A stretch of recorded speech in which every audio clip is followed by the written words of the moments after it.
Təxminən bura. Otururduq. Qız, oğlan. Kampüsü gəzəbilirsiniz. Bu bura.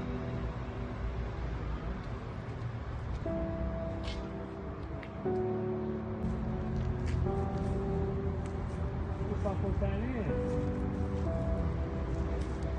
bekarsı olur.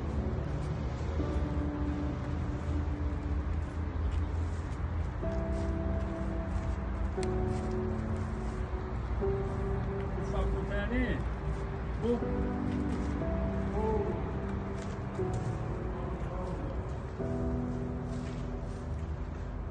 Gazi Mustafa Kemal. Burada bizim öğrenci işte. Burada bir Turan Hoca vardı.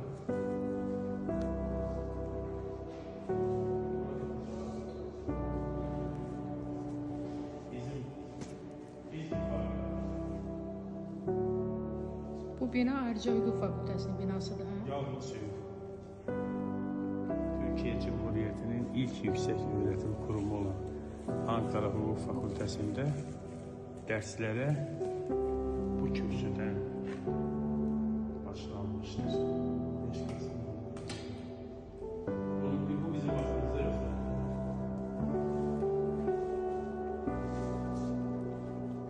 Dərslərə bu kürsüdən başlanmış. Tarihi kürsüdür. Atatürk burada. Atatürk. O deyəsən ismi.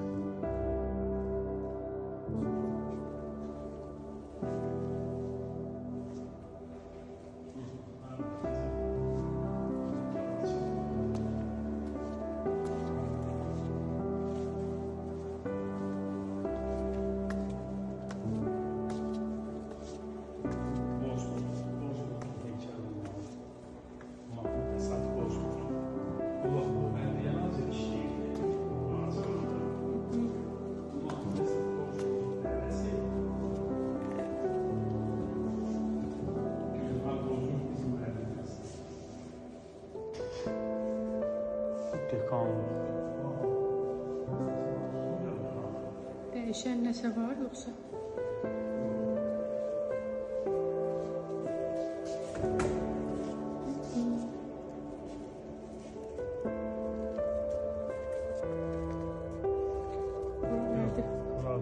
Bura dekanlığın rəsmi toplantı salonu.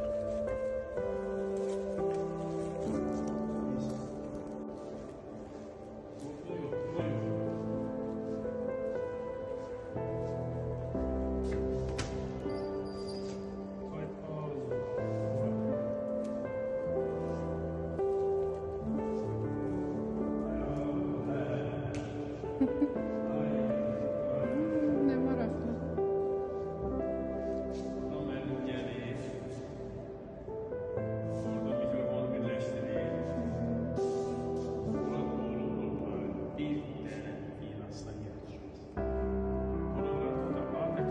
Başka üniversiteler müəllimləri gəlirlər ki, Ankara Üniversitetinin müəllimini mühazirəsini dinləsin.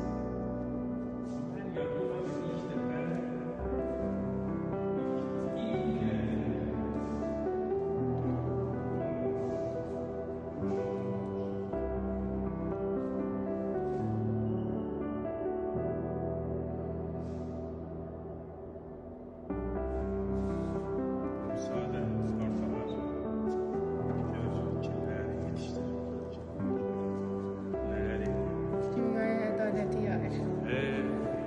Resmen ədalət. Türkiye Cumhuriyeti Devleti Hüquq Fakültəsinin üzərində duran bir dövlət. Buradan çıxanlar Türkiye'de haqq ədaləti yayılır. Azərbaycanda da yayılır. Azərbaycanda başqa yerdə.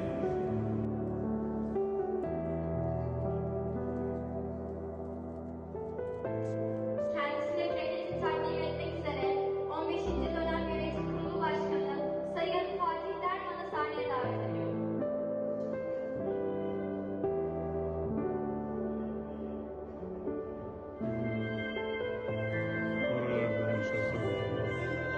Can Dündar'la görüşümüz vardı. Alihan Muhtar'la. Bak biz orada oturmuşuz.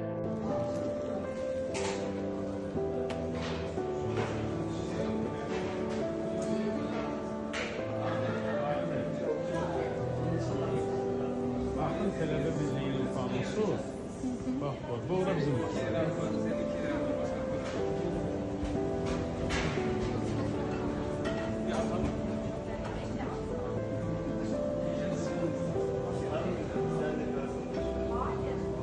Bak burada ülkücüler var. Bura bizim masa.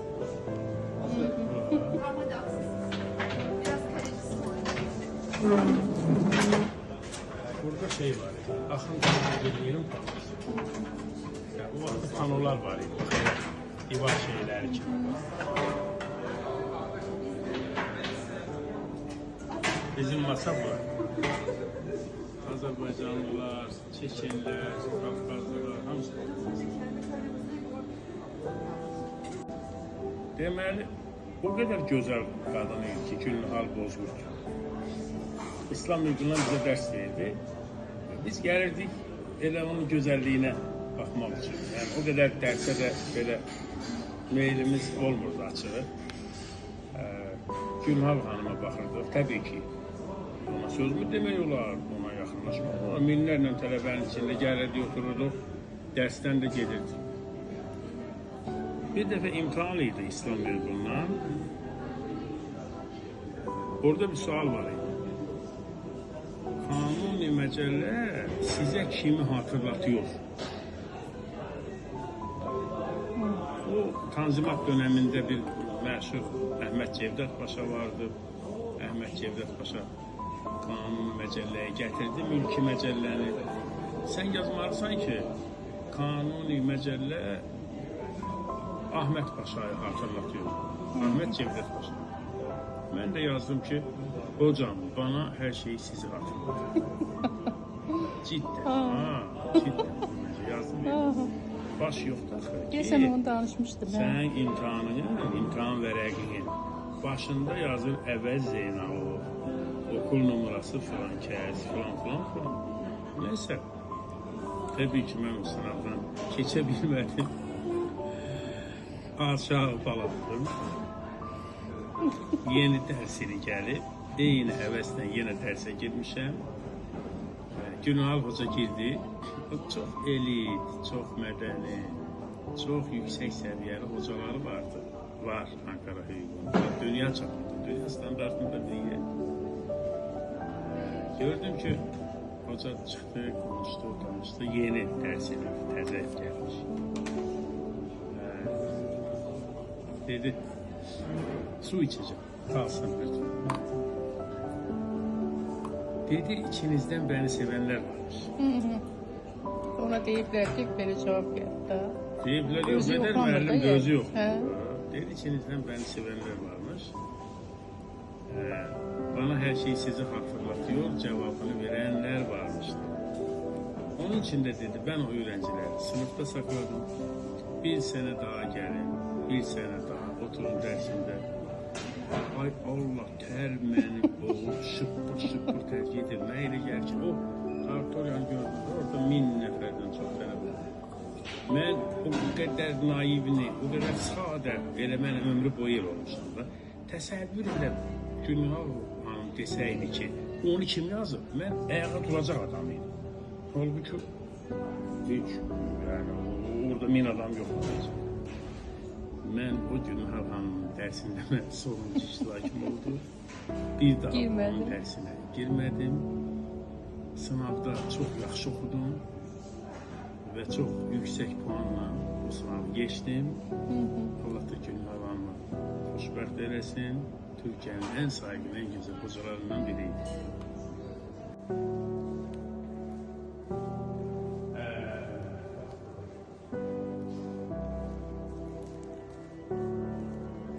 Orada bizim bizim öğrenciler için böyle konferanslar var. Yeni sanatlar var.